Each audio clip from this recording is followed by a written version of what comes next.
दोस्तों, कल वर्कशॉप के दौरान मेरी मुलाकात एक ऐसी इन्वेस्टर से हुआ जिन्होंने अपनी बात शायरी के रूप में कहा। उन्होंने कहा, मुझे तो माइक्रो कैप ने लूटा, मुझे माइक्रो कैप ने लूटा, स्मॉल कैप में कहाँ दम था। जहां मेरा पैसा डूबा वहां तेजी ही कम था। मैंने जोरदार तालियों से उनका स्वागत किया और उनसे प्यार से पूछा कि ऐसा क्या हो गया माइक्रो कैप में आपका पैसा डूब गया। तो उन्होंने कहा कि मैं पिछले 6 महीनों से माइक्रो कैप में इन्वेस्ट किया हूं और मुझे भारी नुकसान हो रहा है। मुझे 18% का निगेटिव रिटर्न दिखा रहा है। तो मैंने उनसे कहा कि देखिए, आप यहाँ पर माइक्रो कैप फंड में इन्वेस्टमेंट किए हो तो 6 महीने में 18% का निगेटिव रिटर्न दिखा रहा है और इसी को लेकर आप यहाँ पर बहुत ज़्यादा डिमोटिवेट हो रहे हो, निराश हो रहे हो, दर्द भरी गजल कह रहे हो कि माइक्रो कैप ने मुझे लूट लिया। ये लूटा नहीं है, बल्कि गिरावट को देखकर आप अंदर से टूट गए हो। मान लो कि आप माइक्रो कैप में इन्वेस्टमेंट किए हैं और 6 महीने में 18% का निगेटिव रिटर्न दिखा रहे हैं, तो क्या दिक्कत है अगर आप माइक्रो कैप में ना करके थोड़ा माइक्रो कैप से कम रिस्क लेकर अगर स्मॉल कैप में ही इन्वेस्टमेंट किए होते और अगर आप टाटा स्मॉल कैप में कर दिए होते, तब पिछले 6 महीने में जानते हैं कितना गिरावट है? 22.5% का निगेटिव रिटर्न है। तो पिछले 6 महीने में तो आपको माइक्रो कैप से भी ज्यादा नुकसान आपको स्मॉल कैप यानी टाटा स्मॉल कैप फंड में नुकसान हो जाता। तब क्या करते? चलो मान लो कि आप स्मॉल कैप से भी थोड़ा कम रिस्क लेकर आप चाहते कि थोड़ा और कम रिस्क लेकर मैं यहां पर मिड कैप फंड में इन्वेस्टमेंट कर देता हूं और आप मिड कैप कैटेगरी का सबसे टॉप फंड सिलेक्ट करते Motilal Oswal mid cap fund, और उस फंड में भी अगर आज से 6 महीने पहले आप सेम इन्वेस्टमेंट किए होते तो Motilal Oswal mid cap fund में भी आपको यहां पर 20.5% का निगेटिव रिटर्न मिलता।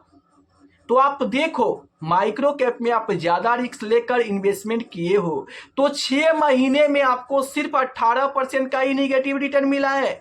अगर आप कम रिस्क लेकर स्मॉल कैप में कर दिए होते तो आपको 22% का निगेटिव रिटर्न मिलता। अगर माइक्रो कैप में भी कर दिए होते और तो आपको यहां पर 20% का निगेटिव रिटर्न मिलता। तो गिरावट जब हो रहा है तो सारे फंड में ही हो रहा है, तो फिर आप यहां पर माइक्रो कैप फंड लेकर क्यों परेशान हो? तो उन्होंने कहा कि सर, मैं परेशान इसलिए हूं कि माइक्रो कैप फंड में एवरेज नहीं कर पा रहा हूं, क्योंकि सेबी ने 8 जनवरी 2026 से माइक्रो कैप फंड में एसआईपी लमसम न्यू इन्वेस्टमेंट पे रोक लगा दिया है। क्यों?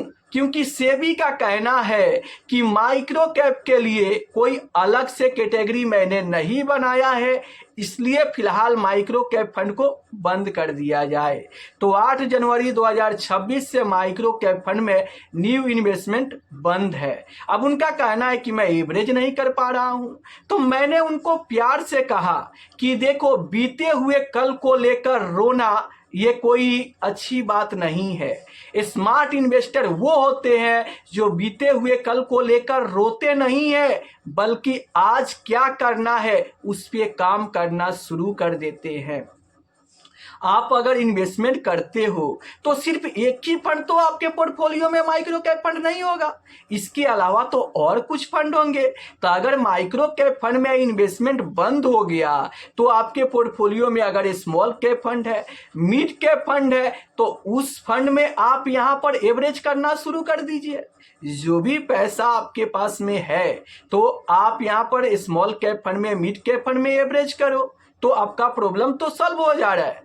तब उन्होंने कहा कि मैं यहां पर माइक्रो कैप फंड में इन्वेस्ट करके मुझे काफी ज्यादा डिप्रेशन मिल रहा है। मैंने कहा कि आखिर क्यों मिल रहा है? क्योंकि ये फंड बहुत ज्यादा गिर रहा है। मैंने कहा कि देखो, बाजार में गिरावट हो रहा है तो यहां पर आपको गिरावट देखने को मिलेगा, क्योंकि आपको पता है कि माइक्रो कैप फंड काफी ज्यादा रिस्की है और ज्यादा रिस्की होने के साथ साथ ये ज्यादा रिटर्न भी देने का दम रखता है। सबसे ज़्यादा आपको रिटर्न माइक्रो कैप फंड में ही मिल सकता है, और माइक्रो कैप से कम रिस्क स्मॉल कैप में है, और माइक्रो कैप से कम रिटर्न भी स्मॉल कैप में बनेंगे। वहीं पर स्मॉल कैप से भी कम रिस्क मिड कैप फंड में है, और स्मॉल कैप से कम रिटर्न मिड कैप फंड में ही बनेंगे। तो देखो, मेरा कहना है कि जब ऐसे इन्वेस्टर इन्वेस्ट करने आते हैं तो अपने आप को एग्रेसिव इन्वेस्टर बताते हैं कि मैं एग्रेसिव इन्वेस्टर हूं, ज़्यादा से ज़्यादा रिस्क ले सकता हूं, लंबे समय के लिए इन्वेस्ट करेंगे।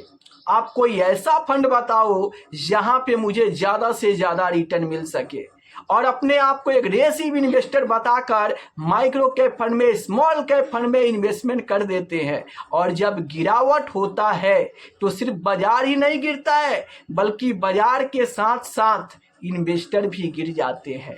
क्योंकि देखो, बाजार में गिरावट हो रहा है, और बाजार की गिरावट के साथ साथ इनकी सोच भी गिर गई है। तभी तो इनको अपने पोर्टफोलियो में लॉस दिखकर और काफ़ी ज़्यादा घबराहट हो रहा है। मैंने उनको बताया कि देखो, गिरावट हो रहा है जिसके चलते आपके पोर्टफोलियो में लॉस दिख रहा है, ये सिर्फ लॉस दिख रहा है। आज गिरावट हो रहा है तो आपके पोर्टफोलियो में लॉस दिख रहा है, कल को चल के अगर बाजार ऊपर चला जाए तो ये लॉस आपका प्रॉफिट में बदल जाएगा।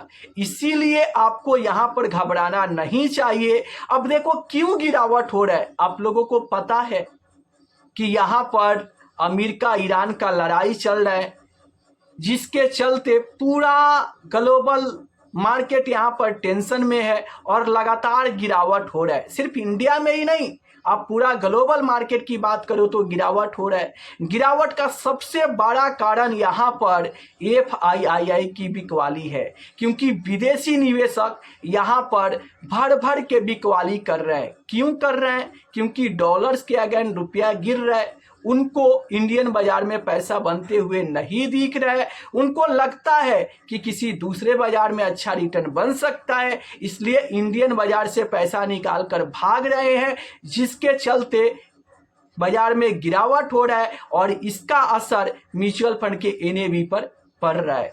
तो ऐसे में आपको बिल्कुल भी नहीं घबराना चाहिए। गिरावट का दूसरा रीजन की बात करूं तो देखो, पैनिक सेलिंग। बहुत सारे इन्वेस्टर यहाँ पर गिरावट को देखकर घबरा कर पैनिक सेलिंग करके भाग रहे हैं, जिसके चलते और ज़्यादा गिरावट बढ़ते जा रहा है।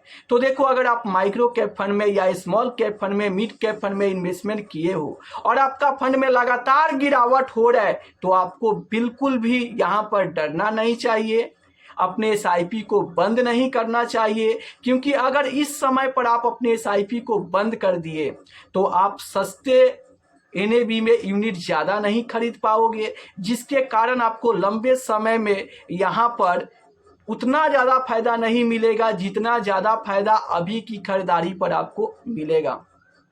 इसलिए मैं आपसे कहना चाहूँगा कि चाहे आपके पोर्टफोलियो में कोई भी फंड हो, चाहे आप माइक्रो कैप फंड में इन्वेस्ट करते हो या फिर स्मॉल कैप फंड में इन्वेस्टमेंट करते हो, या चाहे आपके पोर्टफोलियो में टाटा स्मॉल कैप या Motilal Oswal mid cap fund क्यों ना हो, अगर लगातार गिरावट हो रहा है तो इस गिरते हुए बाजार में आप अपना SIP कंटिन्यू रखो। अगर कुछ पैसा है तो आपको इस गिरते हुए बाजार में टॉपअप करना चाहिए, लमसम करना चाहिए। अगर पैसा नहीं है तो भी आप इस गिरते हुए बाजार में कुंडली मार के बैठे रहो, तब तक बैठे रहो जब तक आपका गोल पूरा नहीं हो जाता है। क्योंकि मैं यहाँ पर आपको बता दूं कि बाजार चाहे जितना भी गिरे, एक ना एक दिन जाना इसे ऊपर ही है। और देखो, यहाँ पर लड़ाई चल रहा है, जिसके चलते बाजार में गिरावट हो रहा है। अगर यहाँ पर लड़ाई जब भी रुके, उसी दिन से बाजार में शानदार तेजी देखने को मिल सकता है। तो बाजार दौड़ने के लिए तैयार है, लेकिन लड़ाई रुकने का ही नाम नहीं ले रहा है। इसीलिए अगर ये लड़ाई कितना दिन चलेगी, मान लो कि अभी तो यहाँ पर 20-22 दिन से लगातार लड़ाई चल रहा है, हो सके कि इस महीने के आखिरी तक इस लड़ाई पर रोक लग जाए, ऐसा उम्मीद है। देखा जाए आगे क्या होता है। और जैसे ही ये लड़ाई थमेगी, बाजार दौड़ेगा, और यहाँ पर इस दौरान में सबसे ज़्यादा तूफानी रिटर्न माइक्रो कैप बना के देगा। वहाँ पर उसके बाद स्मॉल कैप बना के देगा, उसके बाद माइक्रो कैप बना के देगा, क्योंकि ये सब फंड गिरावट पे ज़्यादा गिरते हैं तो तेज़ी में भी ज़्यादा छलांग लगाएंगे। अब यहाँ पर माइक्रो कैप फंड का आखिर होगा क्या, क्योंकि सेबी ने तो यहाँ पर रोक लगा दिया है। तो देखो, मार्केट रेगुलेटर सेबी महोदय यहाँ पर फिर से सब म्यूचुअल फंड का फिर से कैटेगराइजेशन करेगी। स्मॉल कैप के लिए फिर से कैटेगरी बनाएगी, मिड कैप के लिए फिर से कैटेगरी बनाएगी और लार्ज कैप के लिए भी फिर से कैटेगरी बनाएगी। उसी समय सेबी ये तय करेगी कि वो माइक्रो कैप के लिए कोई नया कैटेगरी बनाती है या नहीं बनाती है। अगर सेबी माइक्रो कैप के लिए कोई कैटेगरी बनाए तो माइक्रो कैप फंड हमेशा के लिए यहाँ पर शुरू हो जाएंगे और Motilal Oswal micro cap fund में भी एसआईपी लमसम शुरू हो जाएगा। लेकिन उसी बीच अगर सेबी माइक्रो कैप के लिए कोई अलग से कैटेगरी नहीं बनाती है तो माइक्रो कैप हमेशा के लिए बंद हो जाएंगे। तो फिर Motilal Oswal micro cap fund का क्या होगा? इस फंड को किसी स्मॉल कैप के साथ मर्ज कर दिया जाएगा और आपका पैसा वहां पर स्मॉल कैप फंड में इन्वेस्टेड रहेगा। आप चाहो तो वहां पर इन्वेस्टेड रह सकते हो या आप चाहो जब चाहो तब अपने पैसे को आसानी से निकाल सकते हो। अभी भी वहां पर रिडीम करने का ऑप्शन दिया जा रहा है, लेकिन इस गिरते हुए बाजार में बिल्कुल भी आप पैसा मत निकालना, क्योंकि अगर निकालते हो तो आपको भारी लॉस हो सकता है, क्योंकि अभी निगेटिव में रिटर्न है। इसलिए आप बने रहो। अगर दम घुट रहा है माइक्रो कैप फंड से तो आप तब तक बने रहो जब तक आप पॉजिटिव में नहीं आ जाते हो।